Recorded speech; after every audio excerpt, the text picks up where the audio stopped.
Hello, everyone. Thank you for joining us today for another webinar, The Hidden Systems Every Growing Business Needs. I am your host today, Sarah West with Light Consulting. I'll share a little bit about me and our business, and then we'll dive right into what is next. This is my fabulous team as of today. So these 10 ladies help manage the chaos that is Sarah West, but we also get the opportunity to serve over 200 entities throughout the Midwest. Actually, now we've gone to a national footprint, including places in New Mexico, Maryland, and South Carolina. So this is the team that makes up Light Consulting. The bulk of our business is fractional CFO and accounting services with some strategic planning and coaching added in there. So if you have money components of your business that don't feel light, we want to come alongside you and do that. Money can be emotional and heavy, and we're here to help.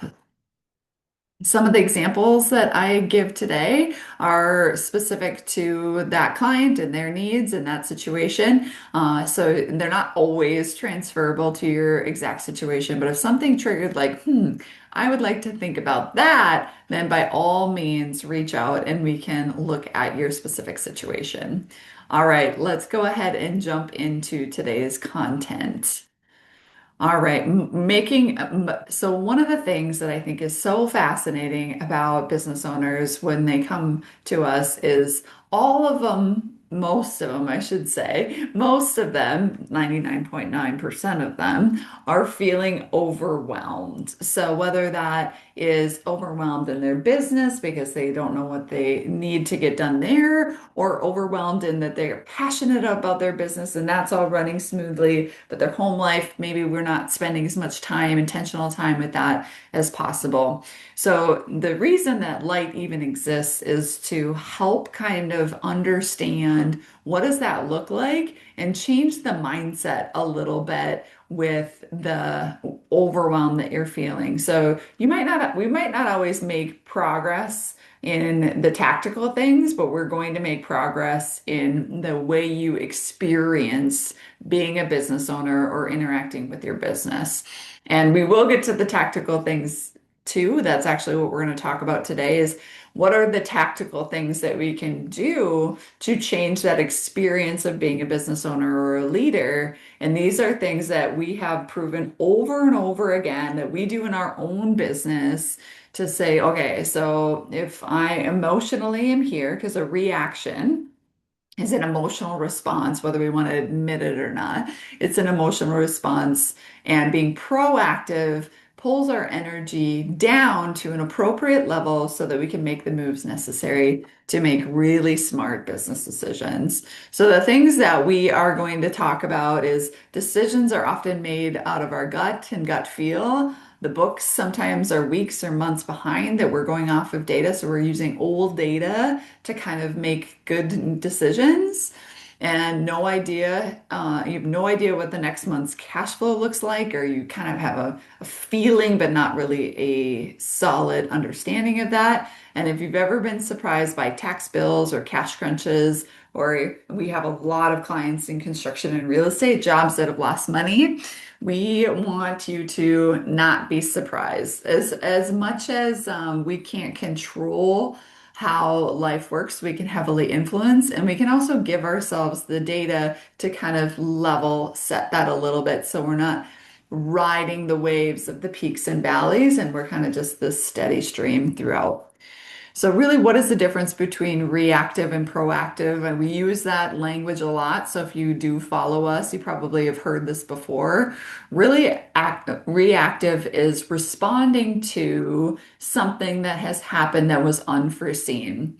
And I don't know about you, but the older I get, the more I can pinpoint anything and say, oh, here was a leading indicator from a month ago or 2 weeks ago or 6 months ago that gave me a tidbit or insight into what I'm experiencing now.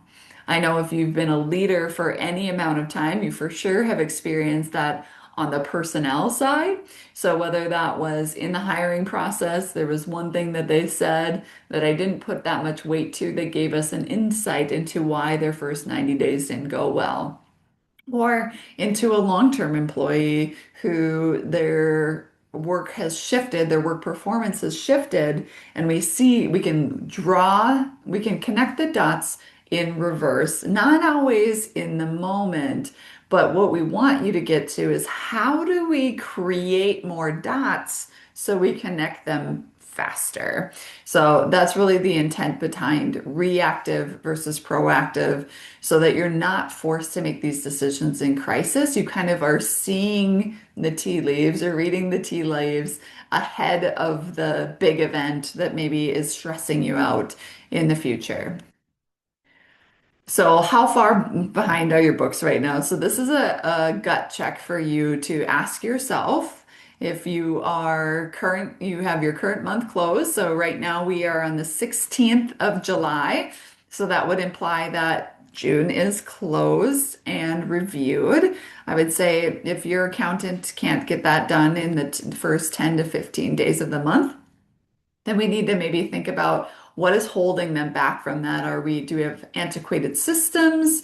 Do we potentially need to give them more resources? Or is it a perfect kind of thing for them? Because people who typically are drawn to accountants have a personality style. An Enneagram 1 would often pick accounting because there's a right and a wrong. But the trouble with business is it's a choice or a different choice. And choosing to spend 3 days looking for $15 that you don't know how this got off is not a good use of time. Let's get the numbers in there. So we should be, if you're not there yet, I would encourage you to think about what can I do so that I have accurate data on a timely basis. So by the 15th of the month, the prior month has closed and I haven't been surprised. Like that's the that we're trying to get to is where we have our month end close happening every month and none of it surprises us because we have these pieces and data points where it comes easy to draw. So ask yourself, answer this question independently. Where is the last time that my books were closed? Was it last month? Are we a month or two behind? A few months ago? Or not sure. And don't have any shame associated with that because big businesses, unless you're SEC traded, so publicly traded, who is heavily regulated, a lot of privately held businesses, this is an area where they ebb and flow. So if they have a controller who's been in the seat for 10 to 15 years, by all means, they should be there. It should be super rhythmic. And they have a disruption in that role, and then it takes time. Or we have a software conversion, or we have XYZ. So if you're like, oh my gosh, I am not there, I am the worst business owner ever, that is not true statement. So keep that in mind. It's just a goal to get to that space. All right. So what you'll learn over the next 45 minutes is the key financial systems where growing your business needs to be behind the scenes, what usually is missing and why things feel reactive, simple frameworks that you can implement so that you're going from firefighting to proactive. So you're not having those, oh my gosh, we lost XYZ dollars that month. No, you actually knew that that was going to happen before the month even happened. Practical ways to improve your financial visibility, decision making, and clear next steps to strengthen your financial foundation.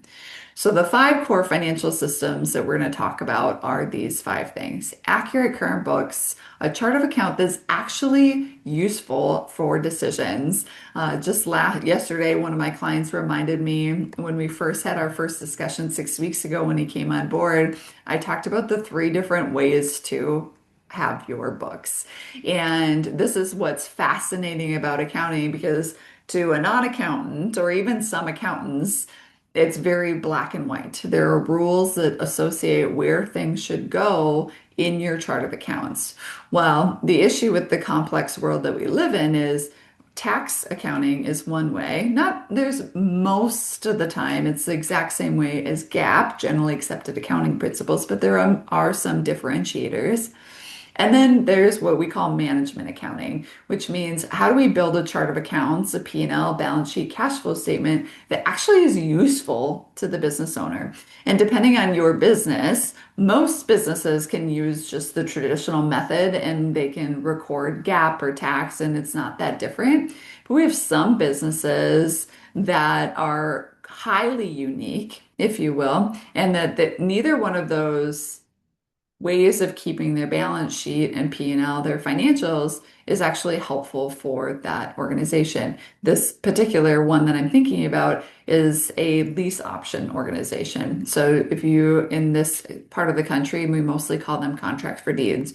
So in a contract for deed situation, somebody owns a property. Let's just say Drew bought a property and she is going to contract for deed for it to Sarah. So in a normal rental situation, I write you a rent check and then you pay the mortgage and and that's easy peasy. In a lease option or a contract for deed, I write you a big check on the front part. Basically, Drew's seller financing this to me, and then those lease payments or those option payments are made on a monthly basis for, let's just say, 2 years or 5 years or whatever that period is. Now, from a cash flow perspective or bookkeeping, we wouldn't recognize that down payment. That would sit as a liability in GAAP and in tax because we don't want to. But from a actual contractual piece, there is no opportunity for that renter, that lease option, that person on the other end of the contract for deed to actually get that money back.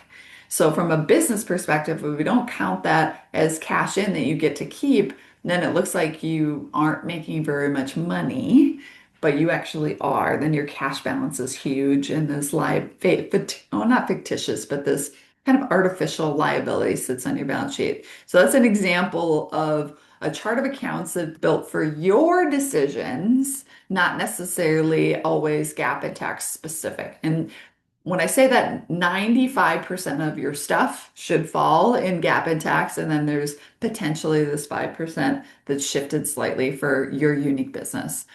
Cash flow visibility and forecasting. So when we think about our clients who we call our cash poor or in cash management, that takes at least 2x time to manage than those who have a good amount of reserves, because then we have to start thinking about all of the things and being strategic or making choices in a different way. So having that cash flow visibility is super important in your to create that emotion to your business. And this is where like people will be like, oh, if you have $1 million in the bank or 100,000 or whatever it is, well, I'll give you some guidelines, but you need to apply them to your business because the what we use for guidelines for how much cash should be sitting in the bank is 3 months operating. If you're super conservative, you might want more than that. If you're a little bit you are willing to take risks, you could maybe get by with a little less than that if you have a regular, steady cash flowing business. Monthly reporting rhythm, we talked a little bit about that already, and then that forward-looking plan, like a bigger kind of plan to get through what the forward-looking is, because if we don't have these things, that's when we start being like, well, I feel like, or I think we're going to lose money this year, or we're not going to do as good as last year. Well, let's take the feeling and thinking out of it. Let's put some data to it and create those rhythms that are part of it. So, accurate books, why does this matter? Without it, everything downstream is a guess. It's the foundation of where these other four kind of sit. So, what that means is current, accurate, timely data help us understand where we are. So if we have where we are and we know that with certainty, I have this much money in the bank, I have these revenue streams, I have these costs, then we can say where do we want to go and we can build the plan. But if we don't even know where we are and it's not accurate, and you would be just shocked at how many people don't have accurate financial statements. Now, they might not be materially inaccurate, but let alone they could just be inaccurate. And then when something comes up like, oh yeah, you do owe this in taxes, or you owe this because you missed some 401(k) payments, or you do that, it becomes emotional because we didn't have the accurate financials. So again, this is what creates that foundation to launch off of. The next piece, then again, we went a little bit deeper into this already. The chart of account built for decisions, not just tax and not just GAAP. What does it mean for you? And I gave that example of lease options and contract for deeds because those are the mentality part of it is different. It's more of a cash situation than it is GAAP or tax rules.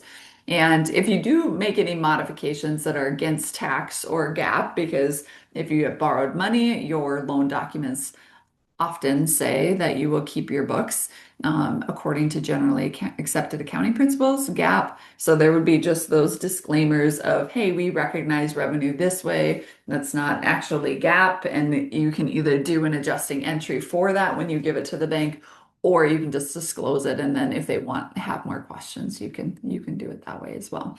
But it needs to be in the right structure for you to do inside. So often I see excuse me. They'll be in the income section, like just one line. But you have, let's just say, three different divisions in your organization. So I'll pick on property management for an example. So in property management, you have the opportunity for management fees. You have often a maintenance division that also has an opportunity to bring in revenue.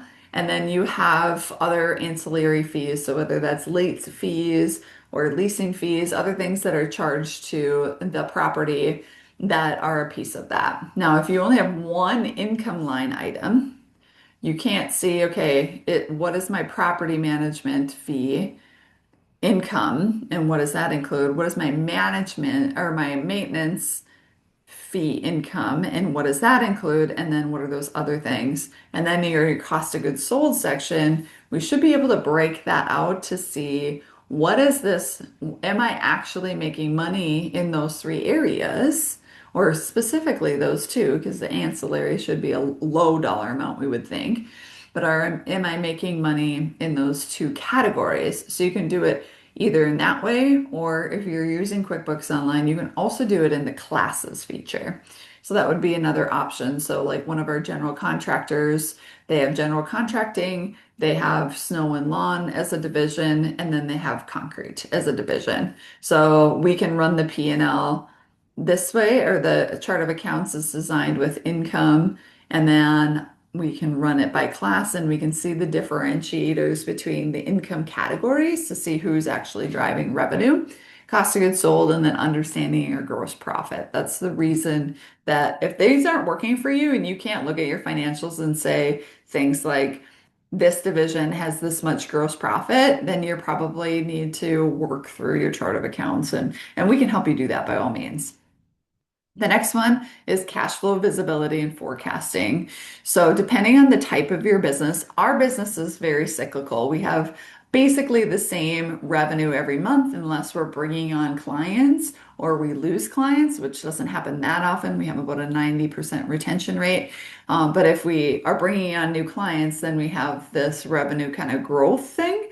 But for the most part, we bill the same amount every month, which is really great for us. So outside of random one-off expenses, usually it's Sarah raising her hand at a gala that ends up being a one-off expense, or committing to something like writing a book or those types of things.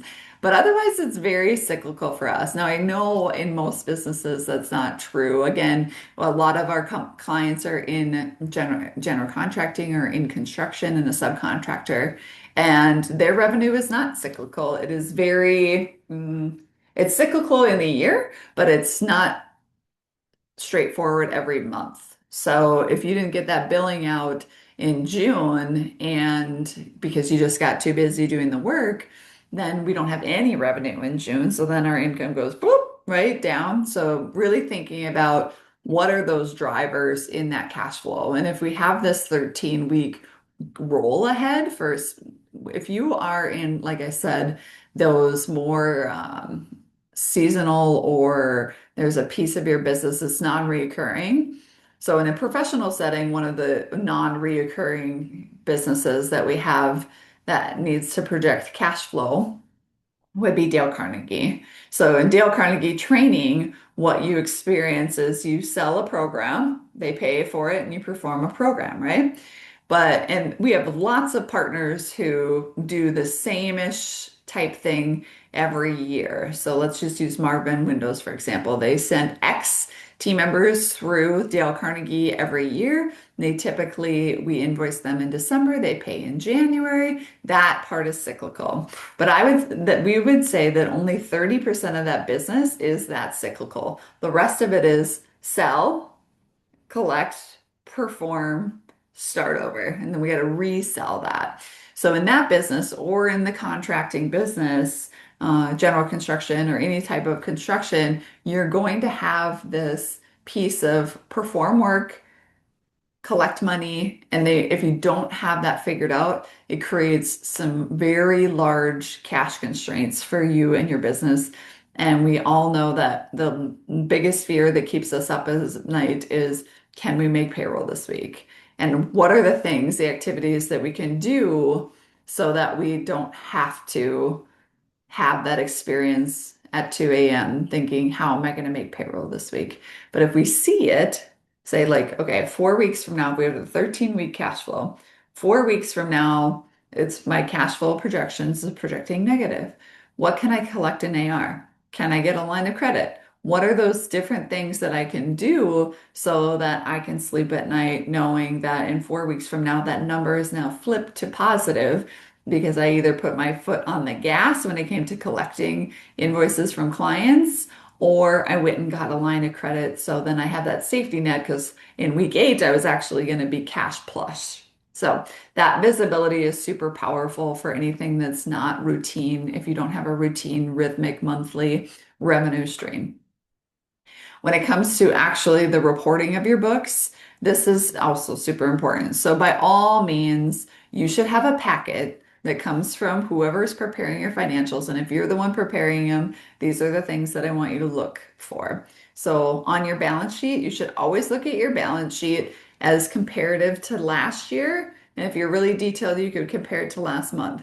And then looking at that change column and thinking, does this make sense for what I know my business to be? Now, the one thing that I think is fascinating is business owners put so much weight on those numbers, and remind yourself that accountants make mistakes too. So if what you're seeing on the financials doesn't match what you believe to be true in the organization, ask the question. Say, this just doesn't make sense. Let's run through it with a fine tooth comb if you need to do that much.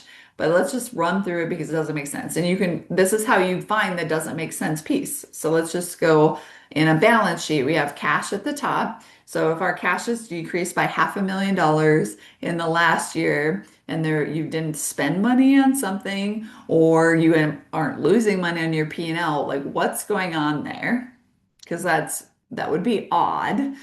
Same with accounts receivable. What it can do there is if you're not in growth mode and your AR is larger than it was a year ago, then you're in a collection problem mode. And if you know this, like I have this one client who is slow to pay, but I'm committed to, they'll pay me eventually, so I'm committed to staying in there with them. That's okay if that's awareness, but if that number doesn't make sense to you, you need to dig into it.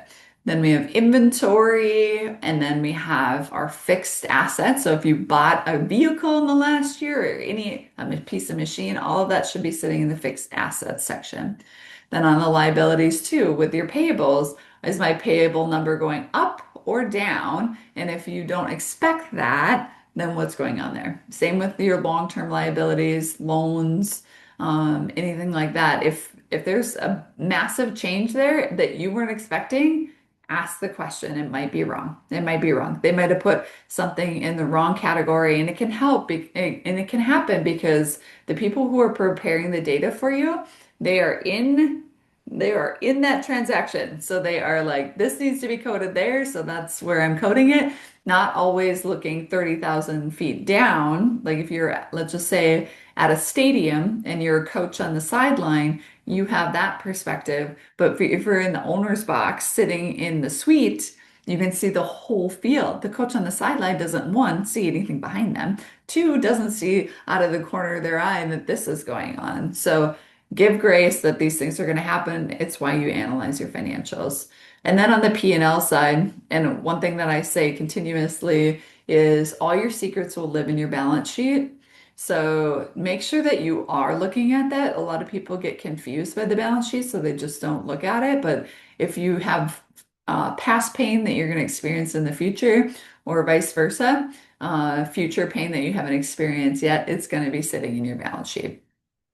Then on the P&L side, the three ways that I look at P&L is month over month, so trailing 12. So right now I'm reviewing June financials. So it's July 1 of 2025 through June 30th of 2026. What this can help me identify is what is it based on the last 6 months? What does a full year look like for this organization? Is it trending up? Are there unusual expenses in there? Those type of things. So T12 would be a P&L current year to last year to date. So June 30th. So most businesses are 1/31 to 12/31 calendar years. So I would be running those financials for the first 6 months of 2026 compared to the first 26 months of 2025. And this is helpful for construction or any of those entities that have more calendar cyclical they are cyclical based on the calendar, where like construction and even manufacturing in our area of the country can have the dip in Q1, even bleeding into Q2 because of the climate change. So running it prior year.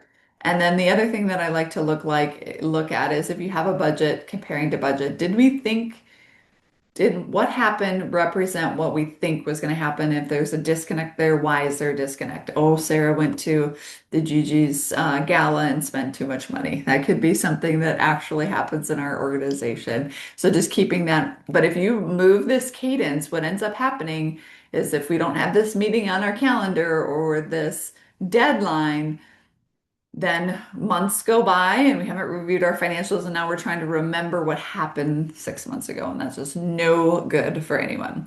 The other thing that's really important to kind of lower our anxiety when it comes to the financial piece is looking forward. So this is another reason why I have the T12 as a piece of it. So let's just say you're on a cash basis and you pay your insurance in August of every year and it's $30,000. And otherwise your insurance line item's like a few $100 because maybe you pay your car insurance monthly, which if you're paying a few $100 for your car insurance, I'm jealous. I get too many drivers on my policy. And then, because you would see then, so say I'm reviewing June's financials, but I have 7/1 of 25 through June 30th of 26 in my preview, I would see, oh, August insurance pops up. That's right. I do have premium due in August. And if your insurance or agents are normal, often they don't give you that information till like a week or 2 weeks before the policy renews. And maybe even it's just a few days ahead of the policy renewal. But you were prepared. You don't have to have an emotional reaction to it because, oh yeah, when I was reviewing June, I remembered that in August I pay my insurance premium. So that would be an example of why that forward of how you use that T12 to really think about that forward planning. Again, depending on the type of business that you are, so property management, accounting, some of those cyclical businesses, we don't have quite as much variation month over month. It's just hopefully future steady growth.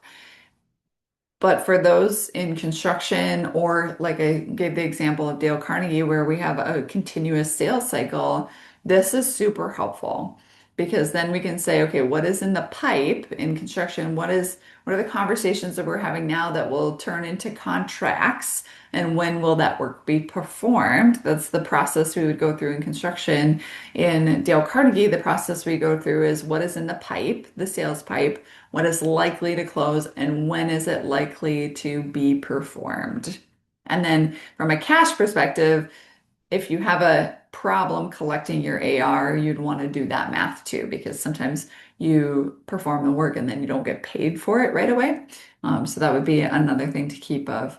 And then this is where the fun can happen is what if we take on more units? What if we take on a different division in like consulting that has a revenue stream, but the costs usually come before the revenue does?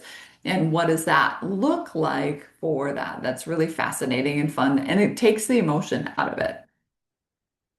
All right, so what's usually missing? We'll talk about that real quick here. When we are feeling reactive, so these are some things that I would challenge you to think about where I'm at with these, because if you're feeling really reactive in your business, it's probably because some of these things don't exist. So these would be check boxes or things that you could do, actions you could take to get there.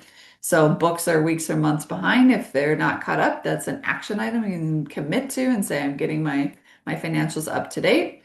Financials only get looked at tax time. That's how you get the, oh my gosh, I owe six figures to the IRS. Like that is the worst phone call we ever have to make. You can't see which jobs or products are making money. Again, whether it's a division, a job, a product, we need to know what's making money. So even in large organizations, we'll have divisional financial statements. So let's just use product lines for an example of one that process we just went through. So they have been reporting their product line financials for years, and they started a new product line about 7 years ago, or have a focus on it. Maybe it's only been five, but a while ago. And the plan for that was to get them to X revenue in 5 years to make that profitable because they've been losing money and lost money out of the gate. That often happens. And then well, you build something up, but it continues to lose money and it continues to fall short on those sales goal. So the decision was, do we have the wrong person in the role? Do we need to is this division just not worth the juice worth the squeeze? Because even if we were to build it out, the margins are X when our margins on these other product lines are Y, which is better. So really thinking about where do we want to allocate our resources on that. They ended up deciding that that product line would no longer exist in their business. So, but if we didn't have that information, it would just be like, I feel like we should be making more money as a company if it was all smashed into one. So just information is key in moving from a reactive to proactive. Next month's view on cash, again, like if somebody comes to you on Monday and says we can't make payroll on Friday, that just doesn't feel good to anybody. So let's not do that. And then we have our key knowledge. Key knowledge lives in the owner's head. This is a problem that Light Consulting continues to have, as I have a lot of things that I have in my head that I don't share with the team. We've combated that with weekly L10s. So we have weekly meetings where basically we have these different pieces or components that we're supposed to share for. Does everything end up getting shared? Nope, there's still some things that I forget to share. And then we run into a situation like we did yesterday where a client had an expectation. The team member who needed to perform that expectation didn't know about it. I knew about it. They were in the conversation, but maybe it wasn't clear to them that we were actually supposed to do that. So that's when Sarah gets to fall on the sword. I'm sorry, I was clear on that. I didn't communicate with my team member on what our expectation was, so apologize for that. Surprises are normal and not rare. So just keeping that if that you get surprised every month, then let's rethink on some of these. No budget. So why budgets are important, and a lot of people don't like to put together budgets because they're time intensive. I would say that they don't have to be time intensive. They can, especially if you have historical data, they just need to have some intentionality to it. So when it comes to budgeting, it'd be like, okay, what did we do last year? What do we think we're going to do this year? Put a little bit of time into it. Doesn't mean you have to go review every single expense. That's not fair. But if we anticipate that wages are going to go up 3 to 5% because we're going to give um, increases, then that's easy math. And then, but I think we actually want to build out this division a little bit. So then there's two salaries we're going to add there. Then when you get those financials, and it could be timing, maybe we thought we were going to hire in May and they didn't start until July. You can have a timing difference there, but at least you know where you're kind of going to land so that when that person does start in July, you have it in the budget and you're not $10,000 a month off because you didn't plan for that person. You planned in your head, but not on paper. Bank or buyer requests. This is so funny. Bankers, CPAs, lots of people ask for a lot of information. And if those requests, when it pops up in your inbox, creates anxiety in you, then again, we got to get to this proactive versus reactive. So, question for you would be of these four things, which one is really kind of which one stings a little bit? Is your book's behind? You can't see what's profitable. You have no cash visibility, or it all lives in your head. Just think about that, and if you want help with one of those or all of those, then just shoot us a message and we'll get together. All right, so here's ways to combat this. The financial clarity ladder. And I was saying to Drew just before this that we talk about this stuff a lot. We do this stuff in our business, but we need to really go through our client base and say, okay, who are we doing this well with? Who are we doing an average job? And who are we not even sharing these tools with? Because we need to have those real conversations internally so that our clients get to experience what we have from a stability standpoint. Doesn't mean that things don't still come up. It would just be we have usually insight into it. So not many surprises here at Light Consulting. All right, so we'll buzz through these here in the last 15 minutes. So the clarity loop, monthly habit, see, close the books and put the numbers in front of you. And running so people are like, well, I put it in Claude and they can do this and all that stuff, dashboards, all of those things are fine. But if you don't remember whether that was good or bad and what it was, then it's not helpful. So there does need to be, as the business owner or person responsible for a department, some responsibility on your own part to know that number. So if you were to ask me at any point in the year, what was last year's revenue and growth or net, even gross profit, I would probably know the percentage, but not necessarily the dollar amount. I can spit those things off pretty easily because those are most important to us. Or the scorecard metrics that we have in our organization, I know those like that too. So we were sitting at $140 an hour. We want to get that up to an average of $200 an hour. So that takes a lot of intentionality, but it also takes it being in front of us on a continuous basis. So see, understand, read the story, take some time to jot some numbers down. The fact that you write things is increases your opportunity to remember them by like 6x.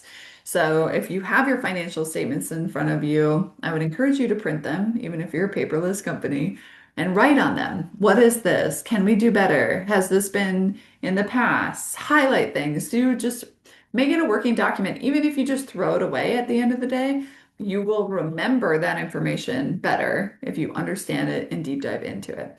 So then decide comes next in this clarity loop and monthly habit. So decide in this case, and it could be do nothing, right? We're on the right track, we're trending in the right space, or are we not doing enough is this team member not pulling enough of their weight? Or did we overspend in this category? Are we holding them accountable and just having those intentional conversation and then execute on anything that you decide on? Go ahead and move that action forward. So how do we start this week? Set a month-end close. If you don't have that already, build a system of scorecards. So when you think about your scorecard, it should be 5 to 7 numbers that matter to you. So the Dale Carnegie scorecard, this is how our mine and Melissa's partnership really expanded from Sarah coming in, feeling like she needs to jump in and pull out is the weekly scorecard that I get. And it's 5, maybe 6 numbers. The numbers on that are cash in the bank, it's AR balance, and because that will tell me what will be cash in the bank coming in the next 30 days, hopefully. So we have cash in the bank, we have accounts receivable balance, we have collected month to date. Why that matters in Dale Carnegie is because that number is what they use for their awards and market penetration and all of those types of stats is collected year to date for them, but collected month to date gives me a are we on track? So like we're right now on the 16th of July. If the collections are low, then I can be like, hey, do we have a lot expected in the next 2 weeks, or do you guys need to get on the horn and collect some of that AR? So we have cash, AR collected so far this month, and then we have in the pipe. So how much sales dollars are in the pipe that need to be converted to invoice and AR. So that's the weekly scorecard for Dale Carnegie. For like consulting, our weekly scorecard does include cash because we have, and for all of these, there's red, yellow, green zones. We don't necessarily light, we do color them. On Dale, we don't, but I know if the cash is below 150, then we have a conversation. Or if I don't know why, or there's not an explanation in there, like we just paid X, or we did Y, or we invested into the building, or something like that. If there's no explanation, then we need to have an explanation. If there's an explanation and it makes sense, then it's okay. But just we want to get above that because the rest above that for us would be investable cash. So the red, green, yellow zones are helpful. Now, one thing that we and another team member of mine talked about this morning is if your scorecard is always red, then that also doesn't create an opportunity for us, or if it's always green. But if it's always red, let's talk about that for just a minute. Let's just say one of the conversations is a general contractor who's not having the best year.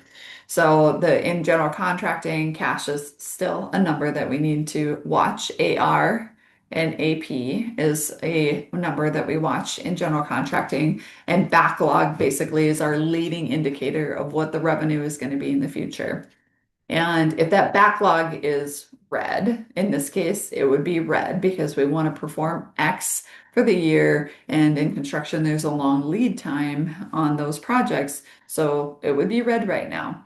Now, so if we just said, okay, here's your numbers and made them all red, what that's going to do for the team is probably discourage them because especially if we don't have, well, not especially, this is what our plan is to not do that. So if we were to start doing scorecard for this group, it would be red in a lot of places. And then what we need to add is these three numbers, cash, ARAP differential, and backlog, currently all red. Here's the plan to get them out of red. And if we execute the plan by week 6, cash goes back into the green and ARAP goes into the green, and backlog, that's going to take more like 12 weeks to get into the green. But here's the plan, and everybody's focused on the plan. And rather than just seeing red, red, red, red, red, we can then do a trend line and just make sure that we're trending up. We might have a blip in a week, but we're trending up. Now, why weekly scorecards versus just month-end financials?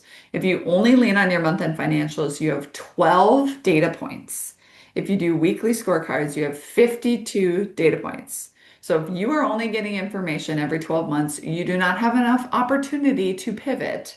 Where if you're getting it 52 times a year, you have an opportunity to pivot. And that leads right into the cash flow. So if I see in week 13, so if I only just cash flow by gut, if I have the forecast, I can see in week 13 that there's a red box. That's when I actually go negative based on what we're doing today. And maybe it'll change. Maybe it's just wrong. Maybe my accountant's just doing it wrong. I'm an optimist, right? So that it's not creeping into 10 weeks. Oh crap. Now it's creeping into 6 weeks. I better do something about that because that red number did not go away. You should probably do something at week 13. But if you didn't, then you have it visibility into it and you won't be like, oh my gosh, I can't make payroll on Friday. No, that was a choice. That's when it becomes a choice. You had the visibility into it. The other thing you can do right away is restructuring that chart of accounts so you can see the profitability by divisions or product lines or whatever it is that's important to you.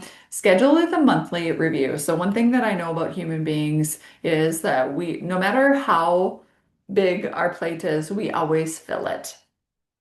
So whether we have a this size plate or a this size plate, we always fill it. And if we don't put those monthly meetings on there, the things that are super important, our monthlies, our quarterlies, our weeklies, then it's just going to get full and we're going to forget about it and it's not going to get done. So set that meeting. That if anything, you can do that before you even get off this conversation is set that monthly meeting.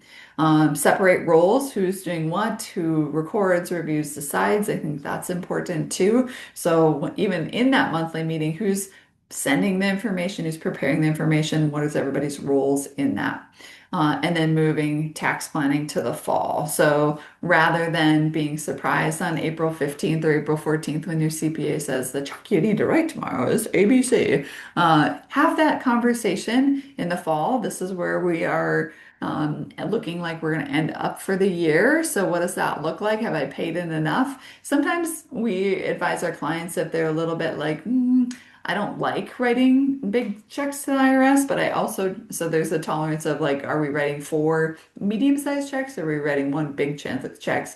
But we encourage our clients to have a tax account or a savings account that is like other people's money, basically. So when we do the tax calculation, you can make the choice whether you're actually sending it or not. If you're choosing not to, then it sits over here in this tax savings account or savings account, other people's money account. And then if we do get to April 15th or October 15th for those who extend and we don't have to write that check, then woo, that's amazing. But it hurts a lot worse if we don't put any money aside and then we get to that date and we got to figure out how to scrounge up in one day, six figures or more. So just thinking about that, we asked a couple questions. What are so Andrew will send out these slides as well as the video itself. So where are you at? What are you doing for that financial foundation? What does it look like in that conversation? So if you wanted to have a conversation with us, by all means, just reach out and we will do that and then build that system. And you don't have to accomplish it all in a month, all in a quarter. If you're in that chaos reactive mode, what I like to look at is what kind of progress can we make in a year? When I look at a client that came to me last June, he was stressed out. He didn't know what he was supposed to do. He was incapable of making decisions because he was so unclear. Now he is making decisions. He's executing. He knows where his business is at. It's just amazing to see the progress that he has made in a year. But you're not going to get it all done in a week, in one, because it's also going to depend on other people when it comes to these things. So work to get there starts now, making sure that you're making those choices on what you're going to do in the next day, week, year. Again, as simple as just setting a meeting, which takes literally 60 seconds to send a meeting request.